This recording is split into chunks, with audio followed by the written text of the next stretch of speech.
Olá, classe, tudo bem com vocês? Estamos aqui para dar continuidade ao nosso estudo de 2 Coríntios e hoje a gente vai estudar sobre a superioridade da nova aliança. Vamos orar antes de começar, que Deus nos abençoe, nos fale aos nossos corações e aplique essa mensagem, essa que a gente for aprender, que a gente aplique na nossa vida. Senhor, muito obrigada, mais uma vez a gente poder estudar a Tua Palavra, aprender com o apóstolo Paulo, Senhor, através das Suas cartas, aquilo que o Senhor quis que ficasse registrado, Pai. Muito obrigada por essa oportunidade que temos. Fala aos nossos corações e que tudo que a gente vai aprender hoje a gente possa colocar em prática nas nossas vidas, em nome de Jesus. Amém. Na aula anterior, falamos sobre 5 pontos distintivos de uma vida cristã vitoriosa. O apóstolo Paulo destacou 5 pontos: o otimismo indestrutível, sucesso constante, impacto inesquecível, falando do perfume, que a gente exala, a integridade irrefutável e realidade inegável. Paulo deixou uma pergunta no ar: mas quem está capacitado para tanto? 2 Coríntios 2,16. E ele só vai respondê-la no capítulo 3, versículo 4 e 5, que ele diz assim: a nossa suficiência vem de Deus. Paulo introduz a doutrina da nova aliança e contrasta com a velha aliança. Na Bíblia, concerto ou aliança refere-se a um acordo, não entre iguais, mas entre Deus e o seu povo. A nova aliança é instituída pela graciosa oferta de Deus da sua presença salvadora. Paulo é ministro de uma nova aliança. Em Jeremias 31 a 34 diz: estão chegando os dias, declara o Senhor, quando farei uma nova aliança com a comunidade de Israel e com a comunidade de Judá. Não será como a aliança que fiz com os seus antepassados, diz o Senhor. Esta é a aliança que farei com a comunidade de Israel depois daqueles dias, declara o Senhor. Porei a minha lei no íntimo deles e a escreverei nos seus corações. Serei o seu Deus e eles serão o meu povo. Em 1 Coríntios 11, 25 diz: da mesma forma, depois da ceia, ele tomou o cálice e disse: este cálice é a nova aliança no meu sangue. Façam isto sempre que o beberem em memória de mim. Em contraste com a antiga, a nova aliança está em contraste com a antiga. Êxodo 24:8 diz: depois Moisés aspergiu o sangue sobre o povo, dizendo: este é o sangue da aliança que o Senhor fez com vocês, de acordo com todas essas palavras. Deus tomou a iniciativa de fazer as alianças, a antiga e a nova. A antiga no Sinai e a nova em Sião. Qual é a essência da nova aliança e como Paulo descobriu esse segredo da vida vitoriosa? Temos ouvido falar muito em autoajuda, sucesso imediato, felicidade instantânea, porém Paulo contraria esses conceitos humanistas e diz que a força não vem de dentro, vem de cima, não vem do homem, vem de Deus. A questão não é autoajuda, mas ajuda do alto. Vamos ver como Paulo descobriu o segredo da vida vitoriosa. Depois da sua conversão, Paulo demorou pelo menos 14 anos para aprender esse segredo. Logo que se converteu na estrada de Damasco, ele foi batizado e começou a pregar a palavra de Jesus. Depois foi para a região da Arábia, onde ficou cerca de 3 anos. Ele examinou o Antigo Testamento e constatou que todo ele apontava para Jesus, o Messias. Depois disso, ele voltou a Damasco e passou a pregar que Jesus era o Cristo. Os judeus tentaram matá-lo e ele precisou fugir em um sexto à noite. Ele foi para Jerusalém, mas não foi acolhido pelos discípulos, pois o temiam. Barnabé o integra à igreja de Jerusalém e ele passa a pregar ousadamente em nome do Senhor, mas os helenistas queriam lhe tirar a vida. Ele teve uma visão onde Jesus aparece para ele e o manda sair da cidade, pois seu testemunho não seria aceito. Paulo achava que ele era o homem certo para alcançar aquele povo e discutiu isso com o Senhor, mas o Senhor não muda. Paulo é que teve que mudar e mudar-se. Paulo foi para Cesareia e dali para Tarso. E a igreja de Jerusalém passou a ter paz e a crescer. Paulo ficou surpreso com isso. A igreja cresceu depois que ele deixou de pregar lá. E ele ficou cerca de 10 anos, depois disso, ele ficou cerca de 10 anos num completo ostracismo, num afastamento e no anonimato. Gálatas 2:1 diz: 14 anos depois, subi novamente a Jerusalém, dessa vez com Barnabé, levando também Tito comigo. Ele queria fazer a obra de Deus do seu jeito, na sua força, pelas suas estratégias. Paulo estava vivendo ainda na velha aliança. Deus estava lhe mostrando que não é por força nem por violência, mas pelo Espírito que a obra é feita. Zacarias 4:6. Mais tarde, Paulo escreveu 2 Coríntios 11:30-31. Se devo me orgulhar, que seja nas coisas que mostram a minha fraqueza. O Deus e Pai do Senhor Jesus, que é bendito para sempre, sabe que não estou mentindo. Também dá seu testemunho aos Filipenses em Filipenses 3:4-8. Embora eu mesmo tivesse razões para ter tal confiança, se alguém pensa que tem razões para confiar na carne, eu ainda mais. Circuncidado no 8º dia de vida, pertencente ao povo de Israel, à tribo de Benjamim, verdadeiro hebreu, quanto à lei, fariseu, quanto ao zelo, perseguidor da igreja, quanto à justiça que há na lei, irrepreensível. Mas o que para mim era lucro, passei a considerar perda por causa de Cristo. Mais do que isso, considero tudo como perda, comparado com a suprema grandeza do conhecimento de Cristo Jesus, meu Senhor, por cuja causa perdi todas as coisas. Eu as considero como esterco para poder ganhar a Cristo. Paulo considera tudo aquilo que era motivo de orgulho para ele considera agora como esterco. As coisas que antes ele considerava como qualificações para ser um sucesso diante de Deus e dos homens, ele se orgulhava dos seus ancestrais, da sua ortodoxia, sua moralidade e sua atividade. Agora ele considera como esterco. Ele aprendeu a passar da velha aliança, que tudo vem de mim e nada de Deus, para a nova aliança, onde tudo vem de Deus e nada de mim. Depois de 14 anos aprendendo que nada vem de nós e tudo de Deus, Paulo agora estava pronto para a grande obra que Deus tinha para ele. Barnabé o busca para ir para Antioquia da Síria. Foi um Saulo totalmente diferente que chegou a Antioquia. Castigado, humilhado, instruído pelo Espírito do Senhor, começou a ensinar a palavra de Deus e daí lançou-se no grande ministério missionário que o levaria aos limites do Império Romano, proclamando o Evangelho com grande força por todo o mundo. Paulo agora compreende que tudo vem de Deus e nada dele mesmo. Esse é o segredo da nova aliança. O contraste entre a velha e a nova aliança está no capítulo 3 aqui de Coríntios, 2 Coríntios 3, 4-11. Tal é a confiança que temos diante de Deus por meio de Cristo, não que possamos reivindicar qualquer coisa com base em nossos próprios méritos, mas a nossa capacidade vem de Deus. Ele nos capacitou para sermos ministros de uma nova aliança, não da letra, mas do Espírito, pois a letra mata, mas o Espírito vivifica. O ministério que trouxe a morte foi gravado com letras em pedras, mas esse ministério veio com tal glória que os israelitas não podiam fixar os olhos na face de Moisés por causa do resplendor do seu rosto, ainda que desvanecente.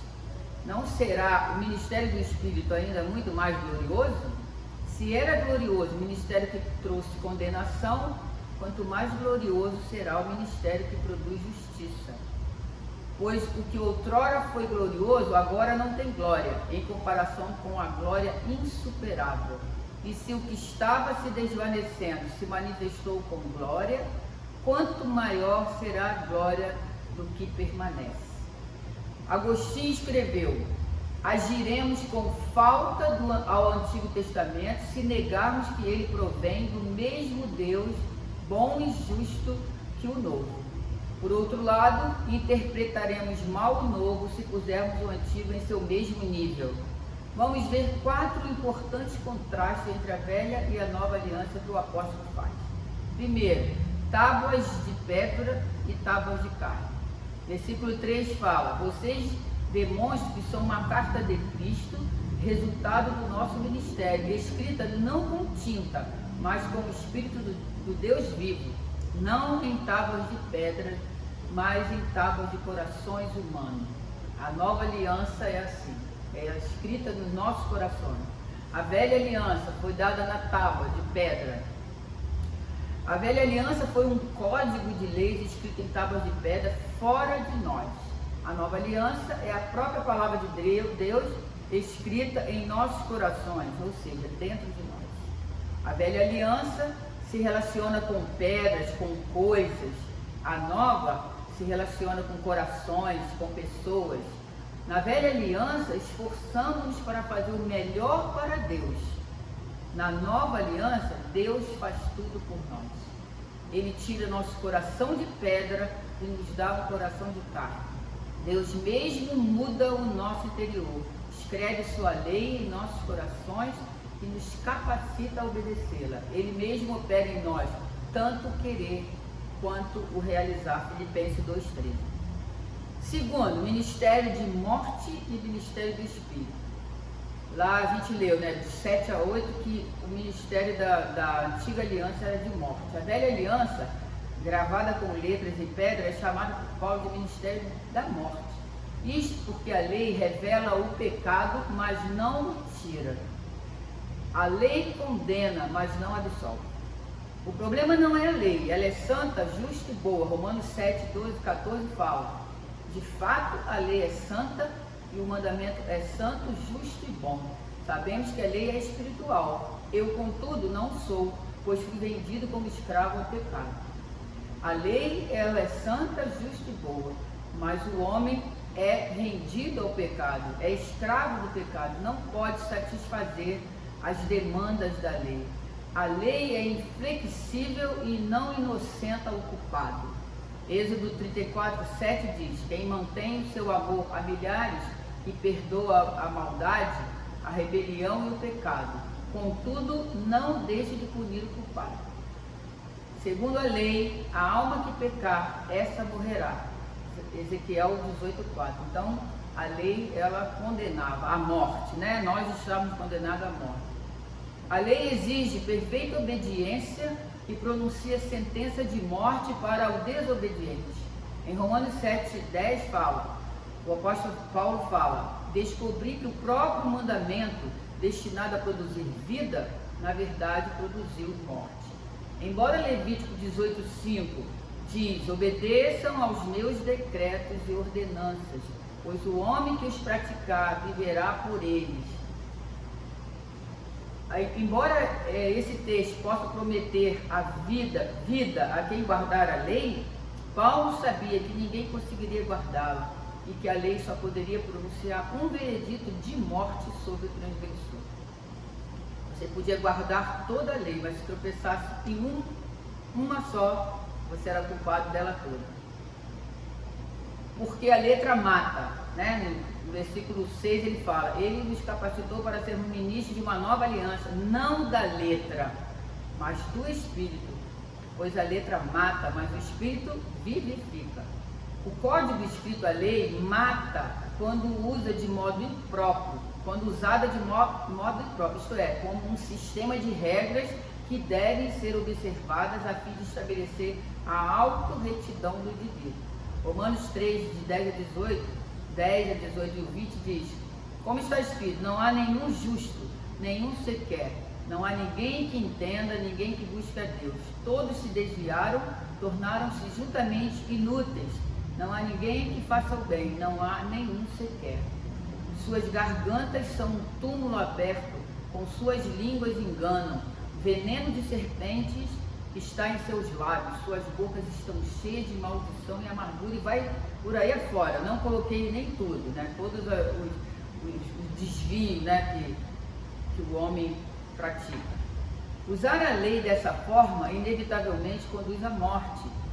visto que ninguém pode satisfazer as suas exigências e, portanto, todos ficam sob a sua condenação. O ministério do Espírito é completamente diferente. É o ministério sobre a nova aliança, sob a qual os pecados são perdoados para nunca mais serem lembrados, e as pessoas são motivadas e capacitadas pelo Espírito a fim de realizar aquilo que a aplicação imprópria da lei jamais poderia conseguir. Ezequiel 36, 25 a 27 diz: aspergirei água pura sobre vocês, e vocês ficarão puros. Eu os purificarei de todas as suas impurezas e de todos os seus ídolos. Darei a vocês um coração novo e porei um espírito novo em vocês. Tirarei de vocês o coração de pedra e lhes darei um coração de carne.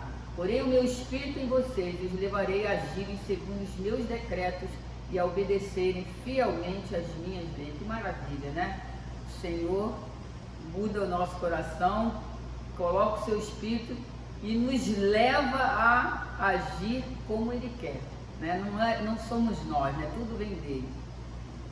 Romanos 8, 3 a 4 diz: porque aquilo que a lei fora incapaz de fazer por estar enfraquecida pela carne, Deus o fez, enviando seu próprio Filho à semelhança do homem pecador como oferta pelo pecado. E assim condenou o pecado na carne, a fim de que as justas exigências da lei fossem plenamente satisfeitas em nós, que não vivemos segundo a carne, mas segundo o Espírito. O ministério do Espírito traz vida, porque na nova aliança o pecador é substituído por Cristo, e em Cristo ele recebe perdão de seus pecados. O Filho de Deus veio ao mundo como nosso representante e fiador.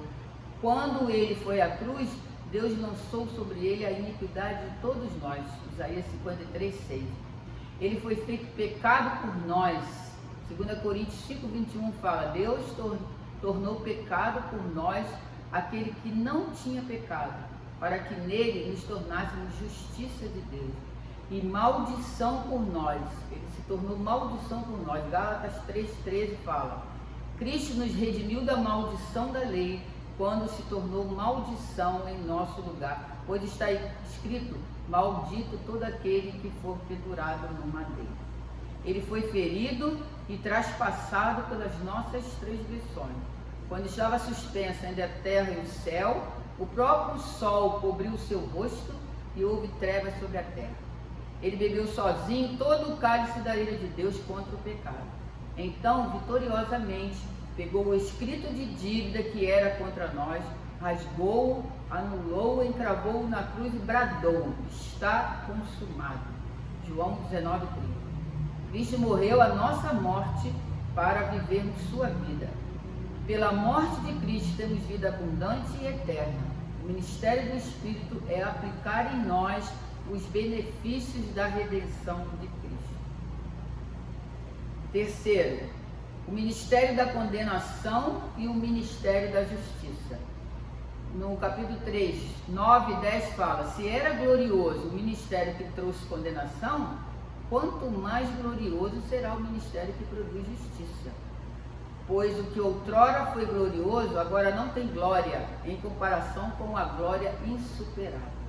A velha aliança aponta a culpa e lavra a condenação. O problema, obviamente, não é a lei, ela é boa e espiritual, mas a carne é fraca, doente e impotente. Romanos 8,3 diz: porque aquilo que a lei fora incapaz de fazer por estar enfraquecida pela carne, Deus o fez, enviando seu próprio Filho à semelhança do homem pecador, como oferta pelo pecado. E assim condenou o pecado na carne. Uma vez que o homem não consegue guardar a lei, ela o condena. A lei exige perfeição absoluta. Se tropeçarmos num único ponto da lei, seremos considerados culpados por toda ela. Tiago 2,10 fala: pois quem obedece toda a lei, mas tropeça em apenas um ponto, torna-se culpado de quebrá-la inteiramente. A Bíblia diz que maldito é aquele que não perseverar em toda a obra da lei para cumpri-la. Está em Gálatas 3,10. A nova aliança é o ministério da justiça, porque o pecador é justificado por meio do sangue de Cristo. Romanos 3, de 21 a 26 fala: mas agora se manifestou uma justiça que provém de Deus, independente da lei, da qual testemunham a lei e os profetas. Justiça de Deus mediante a fé em Jesus Cristo para todos os que creem. Não há distinção, pois todos pecaram e estão destituídos da glória de Deus, sendo justificados gratuitamente por sua graça, por meio da redenção que há em Cristo Jesus. Deus o ofereceu como sacrifício para propiciação mediante a fé pelo seu sangue, demonstrando a sua justiça. Em sua tolerância havia deixado impunes os pecados anteriormente cometidos, mas no presente demonstrou a sua justiça a fim de ser justo e justificador daquele que tem fé em Jesus. A justificação é um ato legal, forense e judicial. Cristo, como nosso substituto, paga a nossa dívida, sofre em seu corpo o castigo do nosso pecado e morre em nosso lugar. Não apenas paga a nossa dívida, dando-nos perdão, mas também põe em nossa conta sua infinita justiça, de tal maneira que já não há nenhuma condenação para aqueles que estão em Cristo. Romanos 8:1. A justiça sobre a qual Paulo baseia a superioridade do seu ministério é a justiça de Deus, revelada no Evangelho de Cristo. Romanos 1:16 e 17 diz: não me envergonhe do Evangelho, porque é o poder de Deus para a salvação de todo aquele que crê, primeiro do judeu, depois do grego. Porque no Evangelho é revelada a justiça de Deus, uma justiça que do princípio ao fim é pela fé, como está escrito: o justo viverá pela fé. Eu estou estudando Romanos, né, e eles dizem que os grandes homens do cristianismo foram alcançados pelo livro de Romanos, quando leram o livro de Romanos. Vários deles: John Wesley, Lutero, Agostinho. Esse é um grande livro, né, que nos fala muito. Quarto contraste entre as duas alianças, né? O devanecente e o permanente. 3:11 fala: e se o que estava se desvanecendo se manifestou com glória, quanto maior será a glória do que permanece. A glória do velho pacto foi desvanecedora e transitória. Moisés, né, descia do Sinai com o rosto resplandecendo, mas aquilo ia passando, e ele até usava o véu para poder as pessoas não verem que a glória estava acabando, né? O ministério da lei estava se desvanecendo. A lei, como a expressão da vontade de Deus para a conduta humana, ainda é válida. Então, a lei para a nossa conduta moral ainda é válida, não foi abolida. Ela só não cumpre o papel de nos resgatar, né, de nos salvar. Paulo diz que o propósito de Deus ao inaugurar a nova aliança do Espírito era exatamente este: que as exigências justas da lei pudessem ser cumpridas nas pessoas que andam segundo o Espírito. Romanos 8:4 fala isso. Mas o tempo do ministério da lei chegou ao fim. O Espírito nos capacita a cumprir a lei moral de Deus, né? Mas a lei, como ministério para salvar, ela chegou ao fim. A lei serviu de aio. Aio é aquele que conduz, né? Ela serviu para nos conduzir a Cristo, a fim de que fôssemos justificados por fé. Gálatas 3:24. O fim da lei é Cristo. Romanos 10:4 diz: porque o fim da lei é Cristo para a justificação de todo que crê. A lei aponta o pecado, mas não remove. A lei é uma lanterna, ela clareia o caminho, mas não tira os obstáculos dele. A lei é como um prumo que identifica a sinuosidade de uma parede, mas não a endireita. A lei é como um raio-x que detecta um tumor, mas não remove. A lei é transitória. Quando nasce o sol, não precisamos mais ficar com a lamparina acesa. Paulo diz que a velha aliança é como o brilho no rosto de Moisés. Essa glória foi desvanecedora, pois o brilho do seu rosto apagou. A lei teve uma glória, mas uma glória desvanecedora. O brilho do rosto de Cristo, porém, é permanente. E esse brilho representa a nova aliança, uma aliança permanente e mais revestida de glória. Na nova aliança, a força para uma vida vitoriosa não vem da terra, mas do céu. Não vem de dentro, mas do alto. Não vem do homem, mas de Deus. Há muitas pessoas ainda hoje que querem viver na força da carne. Ainda estão presas à velha aliança com suas leis, ritos e cerimônias. Cristo nos libertou da lei. Agora o poder não vem de nós, mas de Deus. Somos salvos pela graça. E isso não vem de vós, né? Dom de Deus. Que Deus nos abençoe, que a gente possa aplicar o que aprendemos na nossa vida, de não vivermos mais segundo a velha aliança, segundo a lei, sermos legalistas, mas sim a dependermos da justiça que vem de Deus, né? Da graça de Deus, que quis nos resgatar. Amém? Até a próxima aula.